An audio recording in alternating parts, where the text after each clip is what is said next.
Kirstjen Nielsen, who is the secretary for the Department of Homeland Security, had to answer a few questions in front of the Senate Homeland Security and Government Affairs Committee. Now, during this line of questioning, Kamala Harris, Senator Kamala Harris, got to ask specific questions in regard to the Department of Homeland Security supporting and allowing children to be separated from their parents as immigrants are trying to cross the border. Now, the New York Times had recently written an explosive story about this, and Kamala Harris wanted to know if the Department of Homeland Security is allowing for this to happen. Where did they get some guidance on this, and what happens to the children? Now, I love the way that this all unfolded, because if you pay close attention, you can tell that Nielsen is doing everything she can to deflect or hide the fact that, yes, these children are being separated from their parents. Let's take a look at the first video. Have you been directed to separate parents from children as a method of deterrence of undocumented immigration? I have not been directed to do that for purposes of deterrence, no.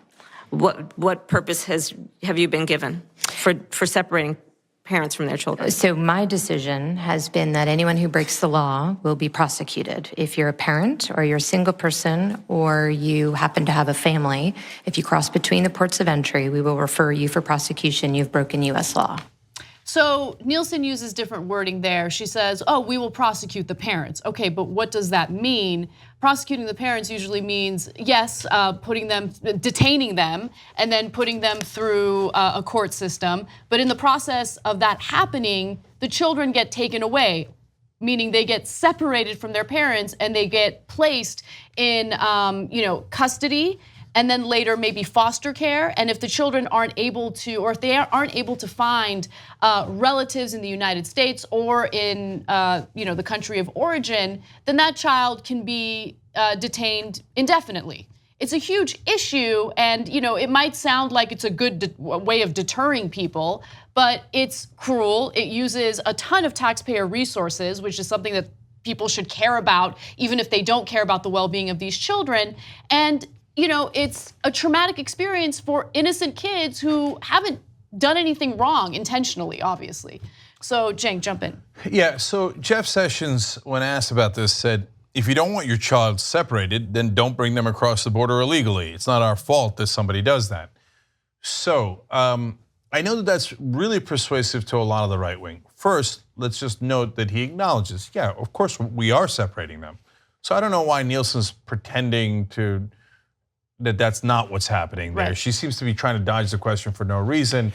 Kamala Harris with good questions and good follow-up when she said, are you separating them for the purpose of deterrence? And Nielsen says, no, not for the purpose of deterrence. In other words, yeah, you are separating them. Just say it, right? And I'm gonna get back to why that happens sometimes, right? And Obama did that sometimes.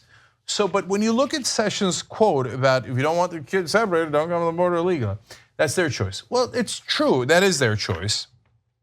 But they might be making that choice because of tremendous violence in the area, and they're worried about their kids' life and their safety. So, okay, but they made that choice. But we also get to make a choice.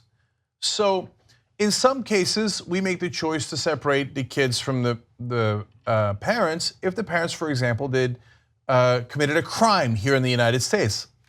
Well, then we would say we don't have a choice. Yeah, what are we gonna do? Let the parents just go if they killed someone? You can't do that, right? And we can't put the kids in jail with the parents. So you got to separate the kids from the parents. That happens. So that's a choice we're making. So, but in this case, they have not committed any other crime. Their crime was simply to come here. And in the past, we made the choice that it's not worth separating the kids in a really traumatic way and then shipping them off according to the Washington Post, now we're going to ship them off to defense military bases, right? We'll explain in a second, the mechanics behind that. Shipping them off to military bases with people they don't know, without their parents, and imprisoning their parents for up to 6 months for crossing the border. In the past, we made the choice of, that's really traumatic. Let's not do that. Let's just send them back. It's not to say, hey, welcome, here's your nice mansion and a yacht. No, you're not allowed here. No, you got to go back. Now the Trump administration is saying, nah, let's punish them a little bit more, put them in jail for 6 months, and then their kids, if, sad day for them, go to a military base into foster care. Not only is it cruel to the family, which by the way, I want to really emphasize, these are not people who have been living in the United States who had committed a crime and as a result are being prosecuted and their kids were taken away from them. That is not what we're having a discussion about. These are people who are coming from Central American countries where the gang violence has gotten so bad that they're worried about their own safety and the safety of their children. So they come to the United States seeking refuge, and just the mere thought of them crossing the border into the United States is considered a crime under the Trump administration. And in an effort to deter this from happening and an effort to punish them for attempting to do this, they will separate the kids from the parents, and then the parents will be put in detention awaiting a trial, by the way, which is paid for through our resources, our taxpayer money, and that kid is also put in custody. And so that is a disastrous way to handle this situation. If you don't care about being humane, you don't care about the lives of these people, okay, I mean, I disagree with you, and I couldn't disagree with you more on that perspective. But in the very least, understand that if you genuinely care about your taxpayer money or your resources being misused, this is a prime example of it being misused. They're not committing a crime simply for coming to this country to seek refuge. That is not the way that they were treated in the past, but it's the way they're being treated now. So if you're wondering why they're going to military bases, because there's not a lot of places to house them. So the military is not in charge of them, Homeland Security is, but they're using the military bases to house them. And there's not that much space. There's only space for a little over 10,000 kids. We're at 91% capacity now, 10,571 kids. I don't know what they're gonna do when they run out of that space. I'm not sure they know what they're gonna do when they run out of that space.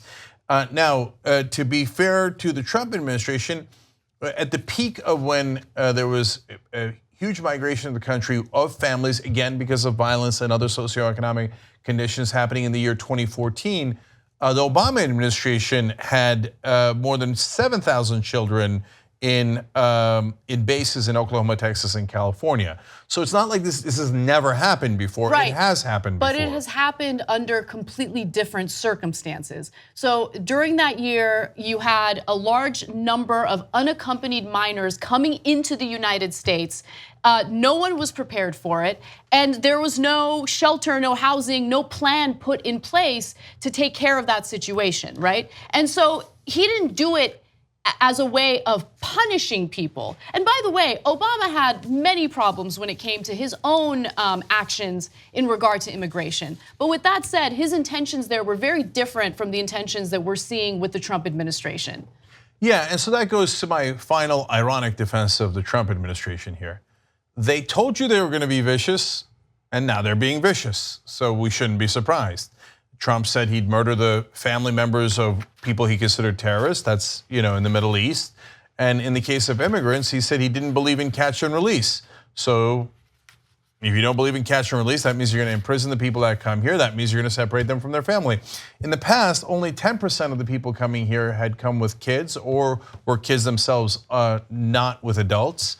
Now it's up to 40% because of the crisis that's happening in Central America. And the Trump administration is making a choice to be vicious to them, separate the family from the kids, imprison the parents, and not care about any crisis or whether their lives were in danger in Central America, whether that has to do with the war on drugs that we started. And so if you like that, I'm sure you're thrilled. Yeah, show them, take their kids away. And the 3-year-old, the 7-year-old, put them in a military base and we stuff more of them in there and make that choice, and we're thrilled with that choice. Okay, then you're a Trump voter and you should be happy. That's what he promised you, that's what he's given you. For the rest of us, is that the country we wanna be? Where we don't say, hey, I know you're trying to come for freedom. I know you're trying to come for opportunity. I know you're running away from something really, really dangerous and you're trying to look out for your family. We can't have you in the country and we can't have you crossing the border illegally, so we're not going to allow it. That's one choice we can make. Or we can say, I'm gonna punish you and take away your kids and put you in prison. Yeah, that's not the country I want. Right, and I just want to add one more thing to this, because these conversations are nauseating at this point, because we constantly talk about what kind of Band-Aid we want to use on a gushing wound. We never have a discussion about the core of the issue and what's causing all of these people to leave their homeland looking for refuge, okay? It's because of gang violence. Why is there so much gang violence in these countries? Honduras, El Salvador, Guatemala. What's going on? Does the US play any role in that, right? Why are these gangs so powerful? Where are they getting their weapons from? Why is it that they have the money to do what they do? Is it because they're trafficking drugs?